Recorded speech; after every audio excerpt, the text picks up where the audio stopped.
دو آدمی قرآن کریم میں اللہ تعالیٰ نے دو آدمیوں کا ذکر فرمایا ہے۔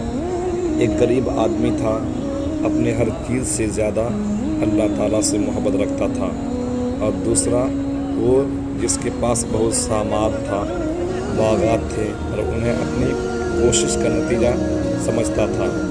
ارشاد الہی ہوتا ہے، وہ امیر شخص اپنے ہرے بھرے پھلوں سے لدے ہوئے باغوں میں داخل ہوا تو بولا، میرا خیال ہے کہ یہ باغات کبھی ختم نہیں ہو سکتے اور قیامت بھی قائم نہیں ہوگی، اور اگر میں اللہ کے سامنے پیش ہوا تو وہ اس سے بہتر عطا فرما دے گا۔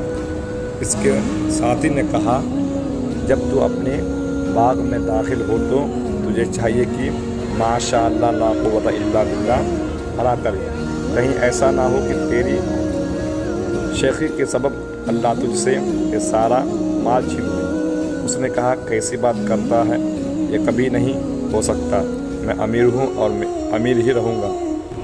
باغات اور مال میری اپنی کوشش کا نتیجہ ہے اور یہ میرے ہی رہیں گے، کوئی انہیں ختم نہیں کر سکتا، اور تو غریب ہے اور غریب ہی رہے گا۔ غریب بولا، اللہ بے پرواہ ہے، چاہے تو صبح تک تیرے باغات ختم ہو جائیں اور اس سے بہتر مجھے عطا فرما دے۔ چنانچہ وہی ہوا۔ قرآن کریم میں فرماتا ہے، رات گزری، صبح ہوئی، کف افسوس مل رہا تھا اور تمام باغات لوٹا دی گئی تھی، اور کہتا تھا، ہائے افسوس، میں نے کیوں شرک کیا، اور کہا کہ میری اپنی کوشش میں۔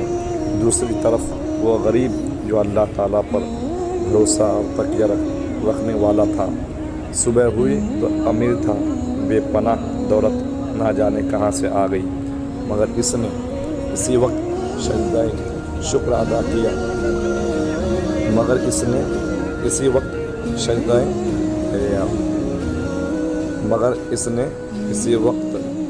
سجدہ شکر ادا کیا اور کہا، یا اللہ، یہ سب کچھ تیرا ہی عطا کردہ ہے اور اسے تیری ہی راہ میں خرچ کروں گا۔